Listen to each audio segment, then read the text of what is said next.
네. 여러분 혹시 선한 영향력 가게라는 그 가게 이름을 혹시 들어보신 적 있으신가요? 서울 홍대 앞에 파스타 집을 운영하는 이 오인태라는 분이 이 가게를 이제 시작했습니다.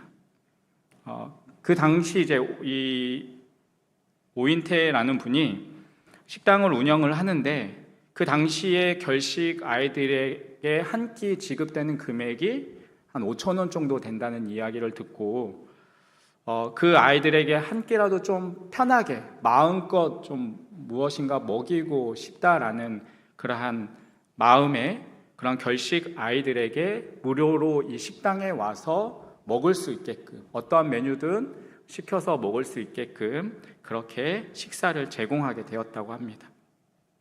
그는 이제 문 앞에 이렇게 여러 가지 글씨를 써놨는데 그 중에 핵심 내용은 무엇이냐면 아이들에게 눈치 보지 말고 그냥 마음껏 들어와서 마음껏 먹으라라는 그러한 글귀를 적어 놓았습니다. 그 이야기를 듣고 저 멀리 2시간 걸려서 오는 그런 친구들도 있었고 그러한 이야기들이 이제 인터넷과 SNS에 퍼지게 되면서 또 이 오 대표의 이야기들을 또 사람들이 접하게 되면서 그것에 그 일들에 함께 동참하려고 하는 그런 또 많은 사장님들이 함께 하게 되었습니다. 결국 4년 만에 4,000개가 넘는 그러한 가게들이 이 대표와 함께 그 일들을 하게 되었습니다. 이 오 대표가 신문의 인터뷰 가운데 이런 이야기를 했습니다. 처음에는 제가 선한 영향력에 대한 그러한 단어들을 잘 몰랐습니다. 그런데 대전의 한 사장님이 선한 영향력을 전파해 주셔서 감사합니다라는 그러한 문자를 받았는데 이 단어 자체가 마음을 울려서 선한 영향력 가게라는 그러한 이름을 붙이게 되었습니다라고 인터뷰를 했습니다. 그래서 지금도 여전히 이 선한 영향력 가게라는 그러한 타이틀을 가지고 지금도 많은 또 사장님들이 식사를 하지 못하는 그러한 친구들이 마음껏 식사를 또 먹을 수 있도록 그러한 일들을 지금도 행하고 있습니다. 여러분, 이렇게 한 사람의 선한 행동이 많은 사람들에게 감동을 주게 되었고 또한 그 일에 함께 동참하는 일이 되었습니다. 여러분, 세상 가운데서도 이러한 선한 영향력을 미치는 그 한 사람을 통하여서 또 그 많은 사람들이 감동을 받고 또한 영향력을 받으며 살아가고 있는데 여러분, 우리 그리스도인이 이 세상 가운데 살아가면서 여러분 어떻게 우리는 선한 영향력을 또 나타내며 살아가는 그러한 우리의 모습도 되어야 하지 않겠습니까? 여러분, 오늘 본문은 우리가 너무나도 잘 알고 있는 그러한 내용입니다. 이제 애굽에서 노예 생활을 하고 있었던 이스라엘 백성들이 이제 하나님이 보내주신 지도자였던 모세와 함께 이제 가나안 땅을 꿈꾸면서 출애굽을 하였습니다. 출애굽한 백성들은 이제 시내산을 지나서 바란 광야 이 가데스 바나에 이르렀을 때 이제 모세는 하나님께서 명령하신 대로 각 지파의 지도자 대표되는 사람들을 한 명씩 뽑아서 가나안 땅을 정탐하러 보냅니다.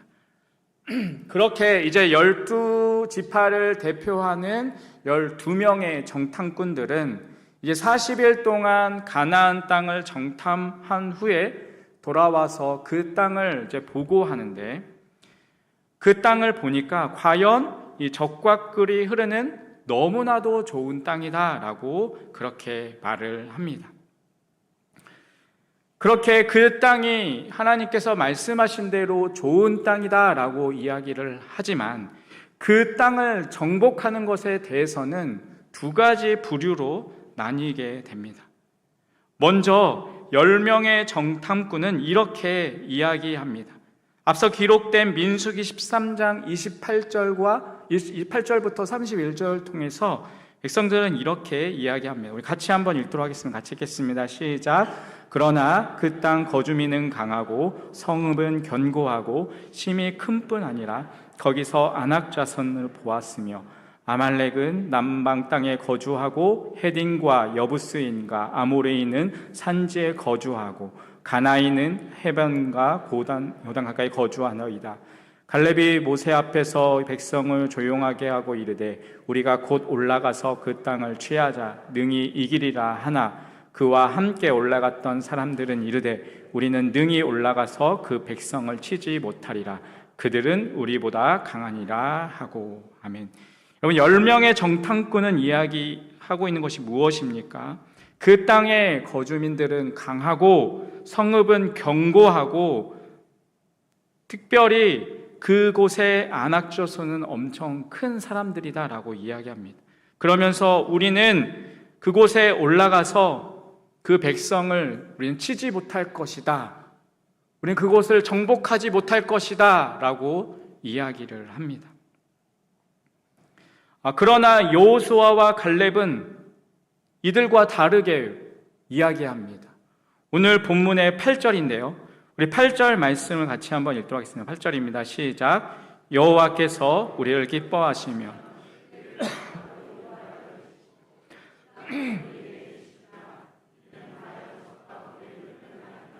아멘. 여호수아와 갈렙은 어떻게 이야기합니까? 우리는 그 땅에 들어갈 수 있다라고 이야기합니다. 여러분, 10명의 정탐꾼의 영향력이 훨씬 더 컸나 봅니다. 결국 이스라엘 백성들은 그 가나안 땅에 들어갈 수 없다라는 이 10명의 정탐꾼들의 이야기를 듣고 결국에는 통곡하고 그들의 지도자였던 모세를 원망합니다. 가나안 땅에 들어갈 수 있다라는 그렇게 이야기하는 이 여호수아와 갈렙을 오히려 돌로 쳐 죽이려고 합니다. 여러분, 이 모습을 보면서 우리는 10명의 정탐꾼들은 이 백성들에게 악한 영향력을 나타낸 그러한 모습으로 우리는 생각해 볼 수 있고, 또 여호수아와 갈렙은 선한 영향력을 나타내는 그러한 사람의 모습으로 우리는 생각해 볼 수 있습니다. 여러분, 이 세상에서 살아가면서 모든 사람들은 영향력을 나타내며 살아가고 있습니다. 다만 많은 어떤 영향력을 나타내느냐 아니면 적은 그 영향력을 나타내느냐 차이입니다. 뿐만 아니라 악한 영향력을 나타내느냐 아니면 선한 영향력을 나타내며 살아가느냐의 차이일 뿐입니다. 여러분은 이 세상 가운데 살아가면서 여러분의 가정과 또한 여러분의 속해 있는 직장과 공동체 가운데 여러분은 어떠한 영향력을 나타내며 살아가고 계십니까? 여러분, 우리의 인생이 그러한 악한 영향력을 나타내는 인생의 삶이 아니라 선한 영향력을 나타내는 그러한 사람으로 살아가시기를 주님의 이름으로 간절히 축원드리겠습니다. 여러분, 오늘 우리는 어떻게 하면 우리가 선한 영향력을 나타내며 살아가는 그러한 모습으로 살아갈 것인가? 우리가 이 여호수아와 갈렙의 이야기를 살펴보면서 함께 은혜를 나누길 원합니다. 여러분, 그렇다면 이 선한 영향력을 나타내는 삶의 모습은 어떠한 모습일까요? 첫 번째로는 바로 건강한 자아상을 가져야 하는 것입니다. 여러분, 사람들을 살아가다 보면 많은 사람들이 건강한 자아상을 가지고 살아가는 사람들도 있고 또 부정적인 자아상을, 건강하지 못한 그러한 자아상을 가지고 살아가는 사람들이 있습니다. 대부분 이 부정적인 자아상을 가지고 살아가는 사람들의 모습은 이런 말들을 합니다. 나는 잘할 줄 아는 것이 없어. 나는 기도해도 응답이 되지를 않아. 나는 어떠한 능력도 없고, 나는 돈도 없고, 나는 어떠한 백도 없고, 내 인생에 보면 내 인생은 늘 되지 않는 것 같아 라고 이야기를 합니다. 여러분, 그런데 이러한 말들은 대부분 부정적인 자아상을 가지고 있을 때 나오는 그러한 말들입니다. 대부분 이러한 부정적인 자아상들은 주변의 환경이나 사람들에 의해서 형성된다고 볼 수 있습니다. 예를 들어서 어떤 분이 이제 위로 언니가 5명이 있었는데 이제 부모님이 이분을 낳을 때 어떠한 아들을 좀 낳을 것이라는 기대감을 가지고 이분을 딱 낳았습니다. 그런데 이분을 낳았는데 이분이 또 딸이었던 것입니다. 그래서 부모님은 그 딸이 미워서 방 구석에 밀어놨습니다. 그러면서 이분이 자라면서 계속 들었던 말이 무엇이냐면, 제가 아들이었어야 되는데 왜 딸로 태어나가지고서 하는 그런 말을 계속 들으면서 자랐습니다. 그러면서 이분 가운데 이제 자리 잡히는 생각이 무엇이냐면, 내가 태어나지 말았어야 했던 건 아닌가? 내가 태어나지 말았어야 했는데 라는 그러한 마음이 계속해서 그런 생각들이 자리 잡게 되는 것입니다. 그러면서 자신은 축복받지 못하는 그러한 삶을 살아가는 것입니다. 또 집이 가난합니다. 그러다 보니까 자신을 숨기고 싶고 그것이 콤플렉스가 되었습니다. 그러다 보니까 계속해서 자신의 자존감이 낮아지고 자신을 싫어하는 것입니다. 그러다 보니까 자신의 외모도 좀 뭔가 부족한 것 같고 자신의 외모가 싫어집니다. 그러면서 다른 사람들을 만나기를 꺼려합니다. 그것이 콤플렉스가 됩니다. 계속해서 자신의 자존감은 낮아지게 되고 자기 자신이 미워지는 것입니다. 이렇게 다른 사람들의 말이나 또한 어떠한 환경을 통하여서 그러한 부정적인 자아상이 만들어지게 됩니다. 또 부정적인 자아상을 가지게 되는 또 다른 원인은 바로 비교하는 것입니다. 부부 동창회에 나갔는데 옆에 있는 남편 친구를 보니까 모델 잡지에 나올 만큼 멋진 그러한 남자가 있는 것입니다. 그러면서 자기 옆을 딱 봤더니 자기의 남편은 배가 불룩 뒷자를 가지고 있는 그 남편을 보면서 또 그 남편의 얼굴을 또 보니까 내가 뭐에 씌였었지 라면서 그렇게 자기 남편을 바라보는 자신의 모습, 그렇게 또 남편을 보면서 자신의 모습을 보니까 또 무엇인가 초라해 보이는 그러한 모습, 그러면서 드는 생각이 내 인생은 뭐가 이렇게 꼬였지? 내가 뭐에 씌여서 이 사람하고 결혼해서 내가 이러한 인생을 살아가고 있지라는 투정을 부리게 됩니다. 여러분, 이것이 다른 사람과 나의 모습을 비교하기 때문에 드는 그러한 생각들입니다.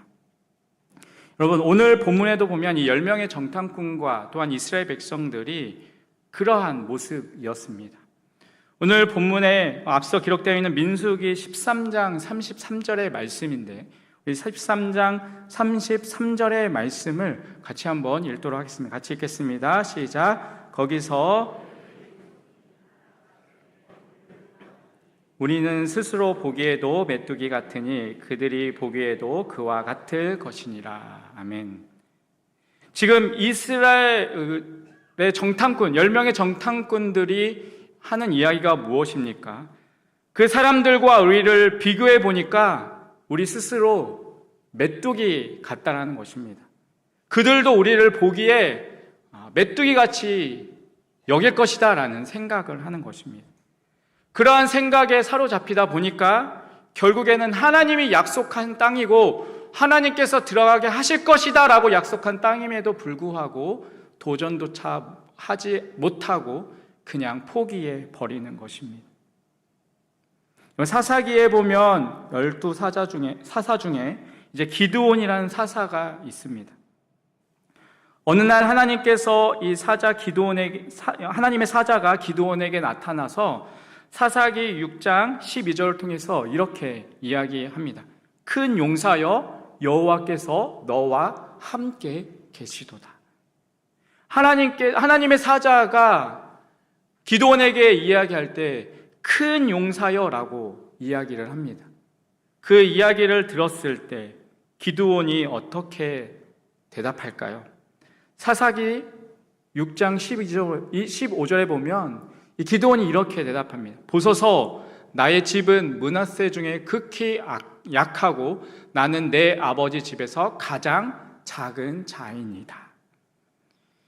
하나님께서 큰 용사라고 부르는데 기드온은 자기는 작은 자라라고 이야기를 합니다. 여러분, 자기가 작은 자라고 이야기하는데 여러분, 이것은 겸손한 모습으로 이야기하는 것이 아닙니다. 이 기드온에게 부정적인 그러한 생각들이 있었던 것입니다. 우리의 가문을 보니까 볼품없는 가문이고, 또한 자기 자신은 집에서 인정받지 못한 그러한 사람이라는 것입니다.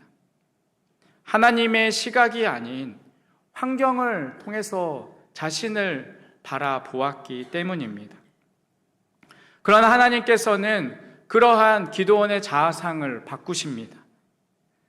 그래서 하나님 안에서 내가 큰 자라는 사실을 깨달은 기드온은 하나님을 믿고 300명의 군사를 데리고 미디안의 군대를 물리치고 또한 이스라엘을 구원하는 그러한 놀라운 일을 행하게 되었습니다.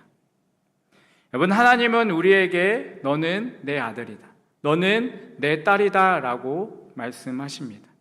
그래서 너는 큰 용사야 라고 말씀하십니다. 그런데 우리는 늘 하나님, 저는 약합니다. 하나님, 저는 연약합니다.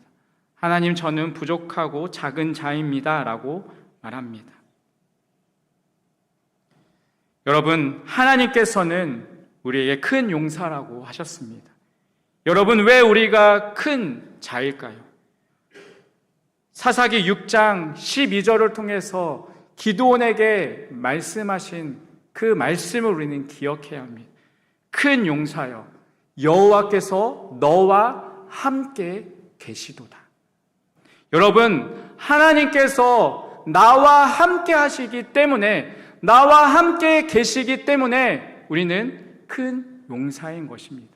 내가 연약하고 내가 부족한 모습이라 할지라도 하나님께서 나와 함께 하시기 때문에 우리는 큰 용사라는 사실을 기억하시길 바라겠습니다.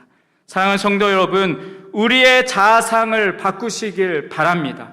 나는 아무런 능력이 없고, 나는 가진 것이 없고, 내가 아무것도 할 수 없어도, 나에게 재능이 없고 나에게 실력이 없어도 지금 상태로 나는 더 이상 아무것도 할 수 없어 라는 그러한 말을 하는 것이 아니라, 나와 함께 하시는 그 하나님이 계시기 때문에 나는 그 모든 가운데서 할 수 있다라는 그러한 믿음으로 나아갈 수 있는 삶이 되시길 간절히 바라겠습니다.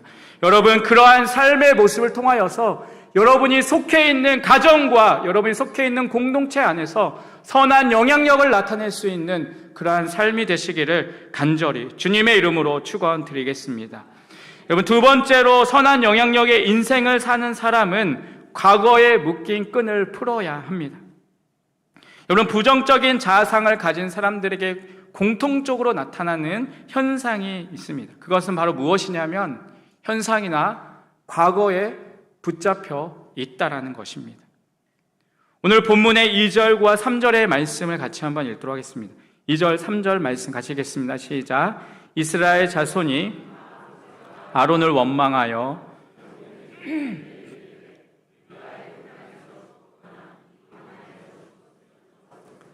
어찌하여 여호와가 우리를 그 땅으로 인도하여 칼에 쓰러지게 하려 하는가? 우리 처자가 사로잡히리니 애굽으로 돌아가는 것이 낫지 아니하랴. 아멘. 지금 이스라엘 백성들이 이야기하는 것이 무엇입니까? 과거로 돌아가자라는 것입니다. 과거의 그 애굽의 때로 우리가 돌아가자라는 것입니다. 그러면서 4절을 통해서 그들이 이렇게 이야기합니다. 우리 4절 말씀 같이 읽겠습니다. 시작. 이에 서로 말하되 우리가 한 지휘관을 세우고 애굽으로 돌아가자. 그들이 과거로 돌아가자, 애굽으로 돌아가자라고 이야기하면서 무엇이라고 이야기합니까? 하나님께서 세우신 그 모세가 아니라 자신들이 다시 지도자를 세워서 그 지도자를 앞세워서 우리가 애굽으로 돌아가자라고 이야기를 합니다. 그들은 여전히 자신의 과거에 묶여 있습니다. 어려운 난관에 부딪혔을 때, 어려운 문제에 부딪혔을 때 과거의 그 모습으로 돌아가자라는 것입니다. 과거의 모습을 미화하면서 과거의 모습으로 돌아가기를 원합니다. 여러분, 하지만 그들이 생각했던 것처럼 그 애굽에서의 생활이 과연 행복하고 즐거웠던 시간이었습니까? 여러분, 그 시간은 오히려 더 힘들었고 자유가 없었던 그러한 상황이었습니다. 여러분, 우리가 선한 영향력의 사람이 되기 위해서는 반드시 우리가 이 부정적인 자아를 극복해야 하는데, 그러기 위해서 필요한 것은 바로 이 과거에 묶여있던 이 끈들을 우리는 풀어내야 하는 것입니다. 항구에 정박해 있던 이 배가 새로운 목적지를 향해서 출발하려면 여러분 어떻게 해야 할까요? 그 항구에 묶여 있었던 끈을 풀어야지 그 배는 새로운 목적지를 향하여서 출발할 수 있는 것입니다. 여러분, 묶여있는 그 밧줄을 풀지 않고 아무리 노를 저어봤자, 아무리 출발하려고 해봤자 그 배는 출발하지 못하는 것입니다. 여러분, 우리의 모습도 마찬가지입니다. 그 끈을 풀어야지 새로운 목적지를 향해서 갈 수 있는 배처럼 우리도 그 과거의 그 모든 끈들을 풀어야지 우리는 하나님을 바라보면서 새로운 목적지를 향해서 우리는 출발할 수 있는 것입니다. 여러분, 어느 목사님이 이러한 설교를 하셨습니다. 이해할 수 없는 일들에 대해서 설명을 하시면서 학교에 다닐 때 시험 보는 이야기를 하셨습니다.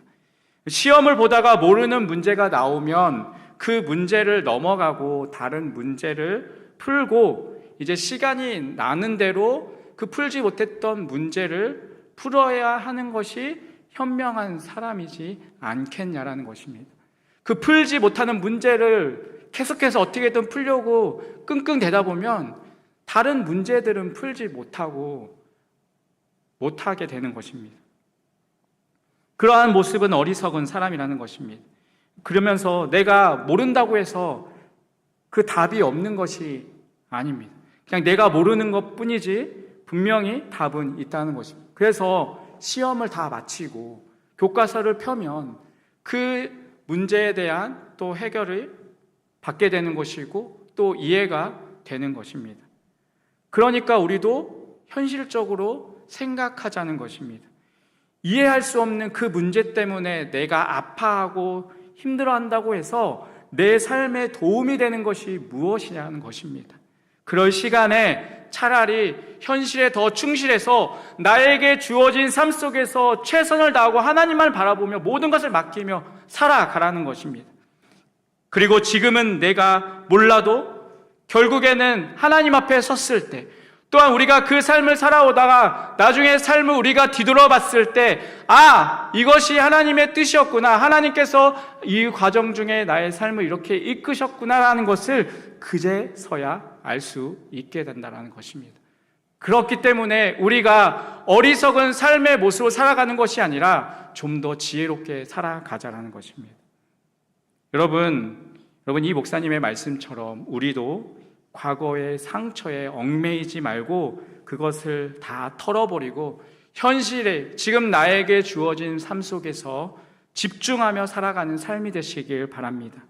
여러분, 이해할 수 없는 과거의 그 상처 때문에 내 인생을 망치지 말고 나를 사랑하셔서 합력하여 선을 이루어 가실 그 하나님을 우리가 바라보면서 그 믿음 안에서 살아가는 삶이 되시길 간절히 바라겠습니다.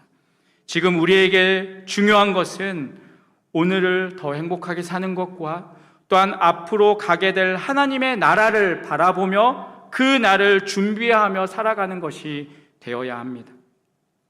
요한복음 5장에 보면 38년 된 병자가 등장합니다. 무슨 병인지는 정확하게 기록되어 있지 않지만 그는 38년 동안 누워 있었던 그런 병자였습니다. 그에게는 분명히 낫고 싶은 그러한 마음이 들었습니다. 하지만 이 38년의 그 시간이 지나는 동안 그는 그 모든 것들을 다 포기하고 그냥 자기에 대한 연민만 남아있던 그러한 삶이었습니다. 주님은 그것을 아셨습니다. 그래서 그를 향하여서 요한복음 15장 6절을 통해서 내가 낫고자 하느냐라고 물으십니다. 그 병자에게 네가 그 자리를 털고 일어서고 싶은 그 마음이 있느냐라는 것입니다. 그냥 모든 것을 체념한 채 자기의 연민에 빠져 있는 그 자리가 아니라 그 자리를 일어서고자 하는 그 열망을 가져야 한다라는 것입니다. 그러면서 주님은 요한복음 15장 8절에서 일어나 내 자리를 들고 걸어가라 라고 말씀하십니다. 주님이 이제 너의 병이 치료될지어다 라고 말씀하신 것이 아닙니다. 일어나라 라고 말씀하셨습니다. 자기의 그 연민의 자리, 체념하여서 그냥 주저앉은 그 자리에서 내가 일어나 걸어가라 라는 것입니다. 선한 영향력의 사람이 되려면 우리는 과거에서 일어서야 합니다. 어떠한 사람은 과거에 당한 그 어려운 일들에 생각하느라 전진하지 못하고 그냥 주저앉아 있습니다. 어떠한 사람들은 과거의 일을 원망하느라 전진하지 못합니다. 어떠한 사람들은 실패로 인한 그 좌절의 수렁에서 벗어나지 못합니다. 여러분, 내 속에 원망이 있으면 우리는 선한 영향력의 사람이 될 수 없습니다. 나를 위해서 우리는 그 원망을 풀고 용서해야 합니다. 아무 유익이 없는 것들을 털어버리고 오히려 그 에너지를 오늘의 행복과 또한 내일의 축복을 향한 도전에 사용하는 것이 더 현명한 것입니다. 많은 사람들은 후회하고 슬퍼합니다. 그것이 지나쳐서 자기 스스로를 자책합니다. 나는 되는 일이 없어. 하나님도 나를 포기했나 봐. 왜 이렇게 내 인생은 꼬이는 거야? 라고 그렇게 생각합니다. 여러분, 이것은 어쩌면 당연한 것입니다. 누구나 그런 상황에서 슬퍼하고 힘들어하는 것, 우는 것은 정상입니다. 그러나 문제는 그 수렁에서 헤쳐서 나올 생각은 하지 않고 계속 슬퍼하고 후회만 하고 있다는 것입니다. 우리는 그 모든 것을 털고 일어서야 합니다. 나에 대한 실망감도 있겠지만 그래도 다시 시작해야 합니다. 기도에 대한 응답도 없었지만 그러나 우리는 다시 일어서야 합니다. 그리고 우리는 응답될 때까지 기도해야 합니다. 여러분, 그 모든 것들을 다 내려놓고 우리는 하나님의 뜻을 찾고 도우심을 구해야 합니다. 여러분, 실수하지 않는 사람이 어디에 있겠습니까? 어떻게 여러분 우리 상황이 날마다 내 뜻대로, 내가 원하는 대로 그렇게 이루어지겠습니까? 내 뜻대로 안 되고 그래서 실패하고 넘어지고 또한 좌절하기도 합니다. 그럴 때 우리는 자신을 다시 한번 돌아봐야 합니다. 그리고 그것을 교훈 삼아서 다시 일어서는 모습이 되어야 하는 것입니다. 사랑하는 성도 여러분, 과거의 그 끈을 풀어내는 삶이 되시길 바라겠습니다. 여전히 그거에 묶여서 좌절하고 끙끙대는 것이 아니라 그것을 풀고 다시 믿음으로 일어서는 그러한 삶이 되시기를 주님의 이름으로 간절히 축원드리겠습니다. 마지막으로 우리가 선한 영향력의 인생을 사는 사람의 모습은 우리의 시각을 바꾸어야 하는 것입니다. 우리는 하나님의 시각으로 우리를 바라보아야 합니다. 10명의 정탐꾼이 스스로 메뚜기 같다고 할 때 선한 영향력을 나타냈던 사람이었던 여호수아와 갈렙은 이렇게 말합니다. 오늘 본문 9절의 말씀입니다. 우리 9절 말씀 같이 한번 읽도록 하겠습니다. 시작. 다만 그들은 우리의 먹이라. 그들의 보호자는 그들에게서 떠났고 여호와는 우리와 함께 하시느니라. 그들을 두려워하지 말라 하나. 여호수아와 갈렙의 이야기는 무엇입니까? 그들을 두려워하지 말라. 그들은 우리의 먹이라 라고 이야기를 합니다. 하나님이 함께 하시기 때문에 그들이 아무리 커도 우리는 먹이라 라고 이야기하고 있습니다. 여러분, 여호수아와 갈렙의 이러한 자신감은 어디에서 나올까요? 바로 함께 하시는 그 하나님을 바라보았기 때문입니다. 우리는 정말 그들의 모습과 비교했을 때 현실적인 모습에는 메뚜기와 같은 그러한 모습이지만 그러나 하나님이 그들보다 더 크다라는 것을 그들은 보았습니다. 그 크신 하나님께서 나와 함께 하시기 때문에 우리가 그 땅을 정복할 수 있다라고 고백하는 것입니다. 여러분, 여호수아와 갈렙이 현실을 모르는 그러한 바보입니까? 아닙니다. 그들도 거기에 거인이 있다는 것을 인정하였습니다. 그 현실을 그들은 바라보았습니다. 그러나 그들은 함께 하시는 그 하나님을 신뢰했기 때문에 그들은 이렇게 자신 있게 대답할 수 있었던 것입니다. 하나님께서 함께 하시기 때문에, 그들보다 더 크신 하나님께서 나와 함께하고 계시기 때문에 우리가 왜 메뚜기냐라는 것을 이야기하고 있습니다. 오히려 그 하나님이 함께 하시기 때문에 그들이 우리의 밥이다라고 이야기를 하고 있습니다. 여러분은 스스로를 어떻게 생각하십니까? 세상에 비하면 나는 메뚜기와 같다라고 말씀하시겠습니까? 아니면 하나님께서 함께 하시기 때문에 우리가 만나는 세상은 우리의 밥이다라고 그렇게 말씀하시겠습니까? 선한 영향력을 나타내는 인생의 삶은 현실적인 그러한 삶의 모습에서 힘들고 어렵지만 그 가운데서 나와 함께 하시는 그 하나님을 바라보며 믿음으로 고백하는 삶의 모습인 것입니다. 바로 이러한 마음을 가지고 살아가는 삶이 되어야 하는 것입니다. 여러분, 하나님의 관점에서 보면 우리는 대단한 사람입니다. 우리는 우리의 자신을 하나님의 관점에서 바라보아야 합니다. 여러분, 하나님께서 우리와 함께 하시기 때문에 우리는 큰 용사입니다. 나는 하나님의 사랑을 받은 자이고 하나님의 걸작품입니다. 위대한 일을 행하는 사람이라는 것을 우리는 또한 기대해야 합니다. 오늘날 많은 사람들은 현실의 환경에 붙잡혀서 이 현실에 매여서 앞으로 나아가지 못합니다. 여러분, 문제는 그러한 환경이 아닙니다. 문제는 내가 스스로 가지고 있는 이 메뚜기 컴플렉스입니다. 내가 너무나도 작기 때문에, 내가 이 세상 가운데서 너무나 연약한 존재이기 때문에 나는 할 수 없어 라는 그러한 마음을 가지고 포기하는 것, 그것이 문제인 것입니다. 그러한 마음이 있기 때문에 하나님을 향한 마음도, 그 믿음도 없는 것입니다. 여러분, 내 자신을 어떻게 생각하느냐에 따라서 여러분, 우리의 삶도 달라지게 되어 있습니다. 여러분, 우리의 상황, 우리의 현실은 여전히 바뀐 것이 없지만 나를 향한 그 하나님의 그 마음을 알고 우리가 살아간다면 우리는 이 세상 가운데서 더 담대한 믿음으로 이기며 살아갈 수 있습니다. 사랑하는 성도 여러분, 절대로 메뚜기라고 생각하지 마십시오.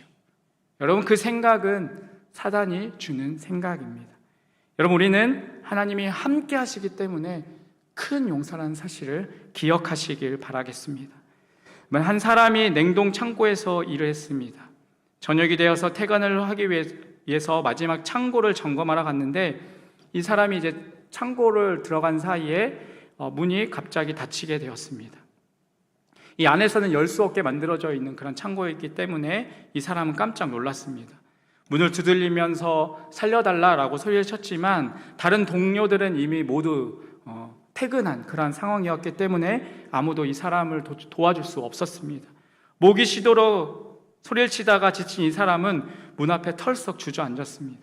주저앉은 이 사람은 갑자기 자신이 냉동 창고에 있다는 사실을 이제 생각이 났습니다. 그러면서 여기 지금 온도가 한 영하 30도, 40도 될 거니까 자신이 이제 얼어서 이제 죽게 될 것이다 라는 그런 생각이 들었습니다. 도저히 어떻게 해야 할지 모르고 그런 두려움 속에 사로잡혔습니다. 그러면서 점점 시간이 지나면서 몸이 추워지기 시작했습니다. 자기가 죽어가고 있다는 것을 직감한 이 사람은 주머니에 있던 수첩과 볼펜을 꺼내서 자신의 상황을 기록했습니다. 너무나 춥다. 몸이 얼어붙기 시작한다. 빨리 나가지 않으면 나는 죽을 것이다. 다음날 직원들이 이제 출근해서 냉동 창고의 문을 열었을 때 이 사람이 죽어 있는 것을 발견하였습니다. 이 사람이 죽은 원인은 동사였습니다. 그런데 거기서 이상한 것을 발견했습니다. 이 냉동 창고에 전원이 들어가 있지 않았던 것입니다. 작동되지 않았던 상태였고 실내 온도는 영상 3도 정도가 되었다고 합니다. 이 사람은 냉동 창고가 지금 작동되고 있다라고 생각한 나머지 추위를 느끼게 되었고 그 가운데서 온몸이 굳어져 가면서 그거에 내 몸이 얼어져 가고 있다라고 믿게 되었고 결국 그 믿음대로 죽게 되었던 것입니다. 두려움으로 그 마음을 사로잡히는 순간 그의 몸도 죽어갔던 것입니다. 사랑하는 성도 여러분, 우리의 마음이 때로는 우리의 삶을 결정합니다. 우리의 마음이 포기하면, 더 이상 안 된다 하면 이미 끝난 것입니다. 10명의 정탐꾼과 같이 우리가 만나는 그 문제 앞에 우리는 메뚜기다, 우리는 너무나 연약하고 우리는 너무나 부족하다, 이렇게 하는 생각들을 우리는 지워버려야 합니다. 오늘 이 여호수아와 갈렙이 고백했던 것처럼 그렇게 우리는 믿음으로 고백해야 합니다. 우리 민수기 14장 8절의 말씀을 다시 한번 읽도록 하겠습니다. 같이 읽겠습니다. 여호와께서 우리를 기뻐하시며 우리를 그 땅으로 인도하여 들이시고 그 땅을 우리에게 주시리라. 이는 과연 젖과 꿀이 흐르는 땅이니라. 아멘. 하나님이 기뻐하시면 그 거인도 문제가 되지 않습니다. 여러분, 하나님이 기뻐하시면 우리 앞에 아무리 홍해가 가로막고 있어도 그 홍해가 문제가 되지 않습니다. 여러분, 하나님이 기뻐하시면 어떠한 장애도, 어떠한 문제도 우리를 가로막지 못합니다. 여러분, 잠시 좌절되는 것 같아도 하나님을 의심해서는 안 됩니다. 포기해서는 안 됩니다. 우리는 하나님의 사랑을 받은 자녀이기 때문에 하나님께서 우리의 삶을 끝까지 책임져 주실 것입니다. 여러분, 우리의 인생은 지금부터 시작입니다. 과거는 과거일 뿐입니다.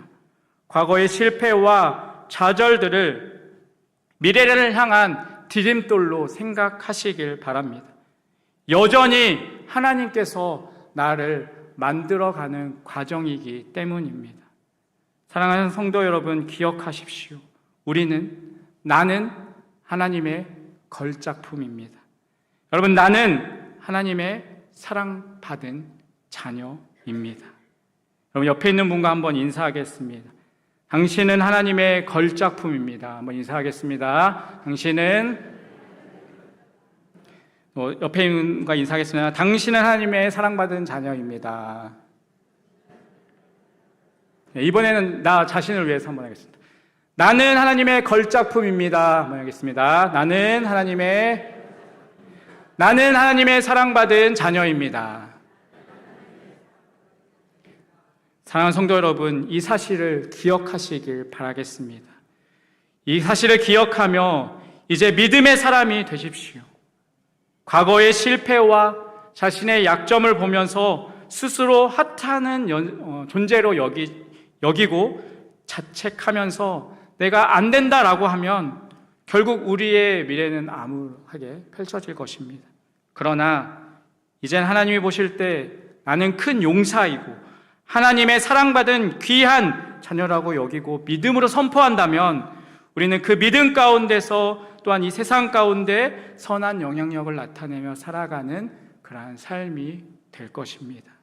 사랑하는 성도 여러분, 여러분이 그러한 믿음의 모습으로 살아가는 그 모습을 통하여, 여러분의 그 삶을 통하여 여러분이 속해 있는 가정과 여러분이 속해 있는 공동체와 여러분의 직장 가운데 선한 영향력을 나타내며 살아갈 수 있는 귀하고 복된 삶이 되시기를 주님의 이름으로 간절히 축원드리겠습니다.